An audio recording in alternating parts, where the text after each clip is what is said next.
Shalom Bapak Ibu yang dikasih oleh Tuhan kita Yesus Kristus. Kita bersyukur atas segala kebaikan dan kemurahan Tuhan. Kita boleh hadir lagi di dalam tim doa Shekinah Glory. Walaupun kita belum bisa beribadah dengan tatap muka, tetapi hal ini tidaklah mengurangi ucapan syukur kita. Baik, sebelum kita akan belajar akan kebenaran firman Tuhan, mari kita berdoa. Bapa di sorga, Bapa yang kami sembah dalam nama Yesus, kami mengucap syukur dan terima kasih karena Engkau masih memberikan kesempatan kepada kami. Walaupun kami belum bisa bertatap muka, tetapi kami percaya Engkau juga pakai sarana ini supaya kami bisa melayani. Roh Kudus, Engkau memberkati apa yang kami kerjakan dan lakukan pada saat hari ini. Kebenaran firman yang akan disampaikan, kami percaya Roh Kudus akan membuka setiap hati dan pikiran kami, membuat kami mengerti dan memahami, dan tentunya kami dapat menjadi pelaku kebenaran firman-Mu. Berbicara kepada kami Tuhan, karena kami siap untuk mendengarkan kebenaran firman-Mu dan melakukan. Segala kuasa iblis setan yang ingin mengganggu ibadah kami tolak, kami tengking hanya di dalam nama Yesus. Terima kasih Tuhan, inilah doa kami. Haleluya, amin. Kita akan masuk di dalam pembacaan firman Tuhan. Tema kita pada hari ini bicara tentang hidup sebagai anak-anak terang, atau bangkitlah dan bercahayalah bagi Kristus. Efesus pasal 5 ayat 15 sampai yang ke-17 saya akan bacakan. Karena itu perhatikanlah dengan saksama bagaimana kamu hidup. Janganlah seperti orang bebal, tetapi seperti orang arif, dan pergunakanlah waktu yang ada karena hari-hari ini adalah jahat. Sebab itu janganlah kamu bodoh, tetapi usahakanlah supaya kamu mengerti kehendak Tuhan. Jadi dari pembacaan ini Efesus pasal 5 ayat 1 sampai 21, yang saya hanya baca ayat 15, 16, 17. Latar belakangnya adalah bagaimana Rasul Paulus memberikan nasihat kepada jemaat di Efesus agar mereka memperhatikan bagaimana mereka hidup. Ya, bagaimana mereka menjalani hidup ini dengan lebih bijak, hidup sebagai anak-anak terang. Nah, walaupun jemaat di Efesus ini adalah seorang yang percaya, sama seperti kita adalah orang yang percaya, tetapi mereka juga memiliki persoalan yang sama juga dengan kita memiliki persoalan yang sama. Lalu saya temukan itu ada di ayat yang ketiga. Di situ ayat yang ketiga bicara, tetapi percabulan dan rupa-rupa kecemaran atau keserakahan disebut saja pun jangan di antara kamu sebagaimana sepatutnya bagi orang-orang kudus. Jadi jemaat di Efesus ini masih dikuasai oleh hawa nafsu, ya, kedagingan. Lalu di ayat yang ke-14 saya langsung saja, jemaat Efesus mengalami pergumulan, masih berbicara yang kotor, sembrono, bahkan tidak pantas. Di ayat yang kelima juga seperti itu, masih dikuasai oleh kedagingan. Dan yang ayat yang ke-6, terpengaruh dengan lingkungan yang tidak benar. Jadi dari sini kita dapat melihat bahwa jemaat Efesus, walaupun mereka sudah percaya kepada Kristus, hidup di dalam Kristus, mereka juga memiliki pergumulan, ya, melawan segala keinginan-keinginan daging, sama seperti kita sebagai orang yang percaya yang hidup di saat ini. Baik, kita lihat di ayat yang ke-14, ya. Ayat ke-14 itu dikatakan, itulah sebabnya dikatakan, bangunlah hai kamu yang tidur, dan bangkitlah dari antara orang mati, dan Kristus akan bercahaya atas kamu. Nah, di ayat yang ke-14 ini, di situ dikatakan bangkit dari antara orang mati. Artinya apa? Saya temukan ada 3. Jadi bangkit dari antara orang mati, yang pertama itu bangkit dari kematian rohani. Ya, jadi yang saya tahu kematian itu ada 3. Ya, yang pertama itu bicara tentang kematian fisik. Yang kedua itu kematian rohani, dan yang ketiga itu kematian kekal, ya, atau hukuman kekal. Jadi bicara tentang bangkit dari antara orang mati, artinya bangkit dari kematian rohani, ya, mati oleh kesalahan-kesalahan, bahkan pelanggaran-pelanggaran. Jadi kematian rohani ini lebih bicara karena ada dosa yang kita lakukan. Dosa-dosa kita itu di dalam Efesus pasal 2 ayat 1 dan 5. Lalu bangkit dari antara orang mati ini juga bicara tentang bangkit dari ketidakaktifan dalam melakukan hal yang benar. Berarti orang Efesus, ya, orang Efesus ini dia seharusnya melakukan hal yang benar, tetapi dia tidak aktif. Makanya Tuhan mau dia supaya bangkit, ya, bangun dari tidur. Lalu yang ketiga saya dapatkan di sini, bangkit dari antara orang mati adalah bangkit untuk kembali produktif bagi Tuhan, untuk melakukan kehendak Tuhan. Nah, perlu dipahami bangkit ini apa. Jadi saya temukan kata bangkit ini merupakan bentuk perintah dan aktif. Jadi pada saat seseorang diminta untuk bangkit, dia bertindak, melakukan, ya. Jadi terlihat, ya. Lalu bicara tentang bangkit dari antara orang mati. Jadi apa? Bangkit dari antara orang mati. Jadi ditujukan kepada setiap orang-orang yang percaya, yang tertidur, ya, agar hidup sebagai anak-anak terang atau menjadi manusia yang baru.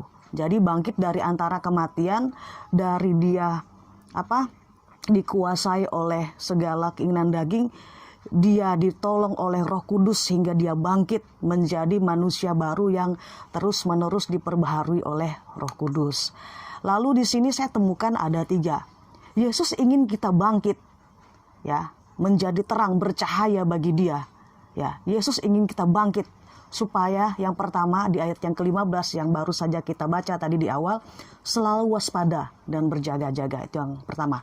Lalu yang kedua, Yesus ingin kita bangkit, bercahaya bagi dia supaya kita memanfaatkan waktu dengan sebaik-baiknya. Ada di ayat yang ke-16. Dan yang terakhir, yang ketiga, Yesus ingin kita bangkit supaya kita mengerti kehendak Tuhan. Ada di ayat yang ke-17. Baik, kita akan bahas di ayat yang pertama dulu, ya. Yesus ingin kita bangkit. Yang pertama supaya kita selalu waspada dan berjaga-jaga. Ada di ayat yang ke-15. Saya akan bacakan. Karena itu perhatikanlah dengan seksama bagaimana kamu hidup. Janganlah seperti orang bebal, tetapi seperti orang arif. Ya, jemaat Efesus, ya, atau orang Kristen, ya, diminta untuk memperhatikan hidupnya supaya selalu waspada atau bijaksana atau arif, ya. Arif.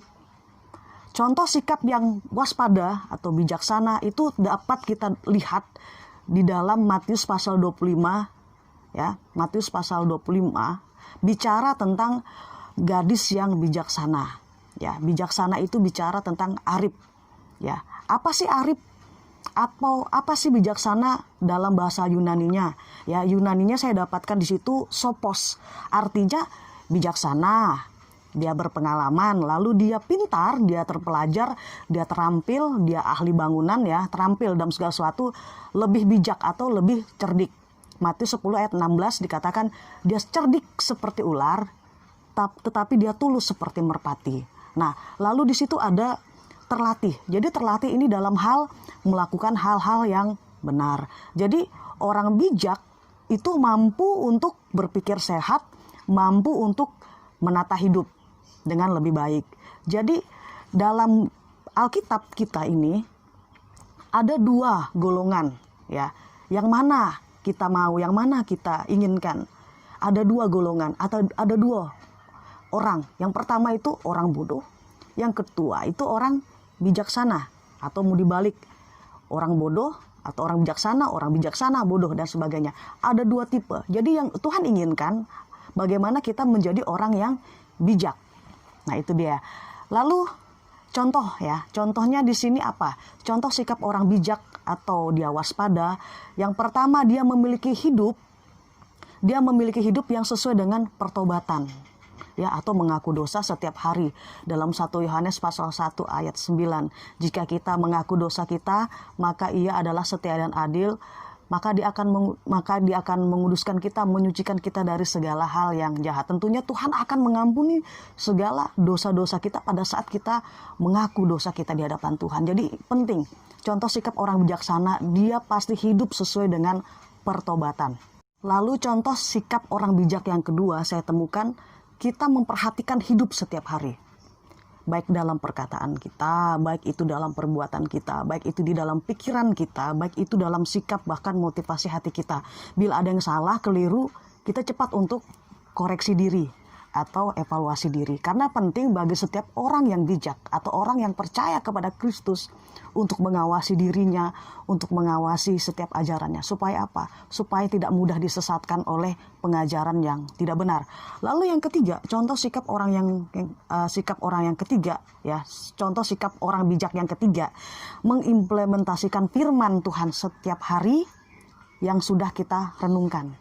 Jadi bagaimana kita menerapkan itu? Tentu dalam hal menerapkan firman kita butuh pertolongan dari Roh Kudus. Lalu yang kedua, ya, Yesus ingin kita bangkit supaya kita memanfaatkan waktu dengan sebaik-baiknya, memanfaatkan waktu dengan sebaik-baiknya. Ayat yang ke-16 saya akan bacakan. Dan pergunakanlah waktu yang ada karena hari-hari ini adalah jahat. Kita tahu sekarang masih masa pandemi. Kita memang tidak tahu kapan Tuhan itu datang menjemput kita. Kita tidak tahu. Tapi yang Tuhan inginkan, selagi masih ada waktu, Tuhan mau kita memanfaatkan waktu yang sekarang ini dengan sebaik-baiknya. Karena apa? Waktu ini singkat. Waktu ini sangat singkat dan tidak bisa terulang. Jadi apabila kita melakukan segala aktivitas kita, ya dia akan tetap terus maju, nggak akan bisa mundur. Karena waktu itu nggak bisa mundur. Waktu itu akan terus maju dan tidak bisa terulang. Jadi bila kita tidak ingin menyesal, makanya kita perlu untuk bertobat dan memiliki persekutuan dengan Tuhan. Di dalam Mazmur 90 ayat 12, saya ambil versi Alkitab yang mudah dibaca, bunyinya kayak gini. Ajarlah kami betapa singkatnya umur kami agar kami dapat menjadi bijaksana. Ya, ajarlah kami betapa singkatnya umur kami agar kami dapat menjadi bijaksana. Jadi penting bagi orang yang bijaksana, ya. Penting bagi kita menjadi bijaksana supaya kita dapat mengisi waktu kita yang sekarang ini dengan sebaik-baiknya. Jadi orang yang bijak itu dapat memanfaatkan waktunya dengan baik. Nah, selagi masih ada kesempatan, mari kita isi waktu kita dengan hal-hal yang berguna, hal-hal yang membangun diri, membangun orang lain sehingga Tuhan dipermuliakan. Lalu yang ketiga, Yesus ingin kita bangkit supaya kita mengerti kehendak Tuhan. Supaya kita mengerti kehendak Tuhan. Ayat yang ke-17 saya akan bacakan. Sebab itu, janganlah kamu bodoh, tetapi usahakanlah supaya kamu mengerti kehendak Tuhan. Ya, orang yang mengerti kehendak Tuhan, dia memiliki standar, yaitu standarnya adalah firman Tuhan, ya.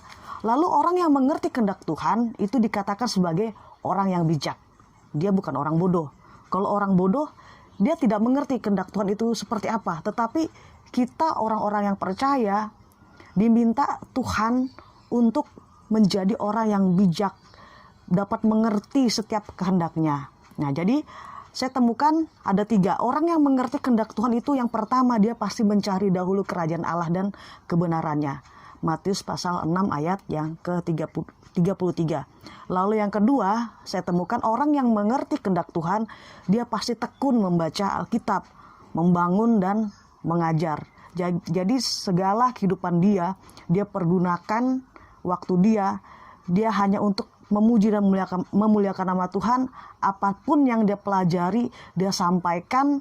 Apapun yang dia ketahui, apapun yang dia tahu dari kebenaran firman Tuhan, dia sampaikan kepada setiap orang, sehingga orang lain itu dapat mendengar dan dapat menjadi pelaku firman juga. Lalu yang ketiga, orang yang mengerti kehendak Tuhan, dia pasti menjadi penolong, menjadi solusi. Jangan sampai kita sebagai orang percaya malah jadi batu sandungan.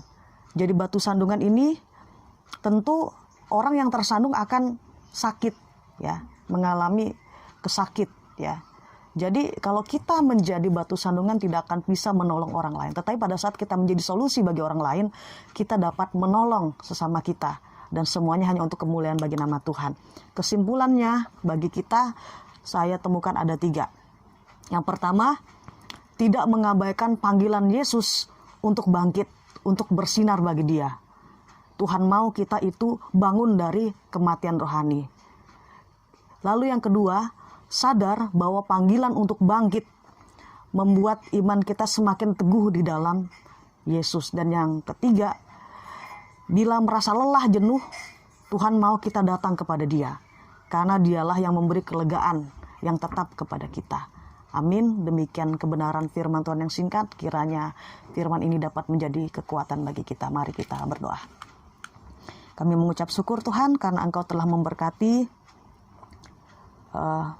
kebenaran firman ini ya Tuhan. Kami boleh belajar, kami boleh mendengar, dan apapun yang kami dengar ini dapat menguatkan iman kami. Kami mau firman ini tertanam di dalam hati kami, dan kami mengimplementasikannya di dalam kehidupan kami hari lepas hari. Kami yakin dan percaya Tuhan akan senantiasa memberkati. Kami tutup ibadah kami, tim doa Shekinah Glory ini, di dalam nama Tuhan Yesus Kristus. Haleluya. Amin. Shalom.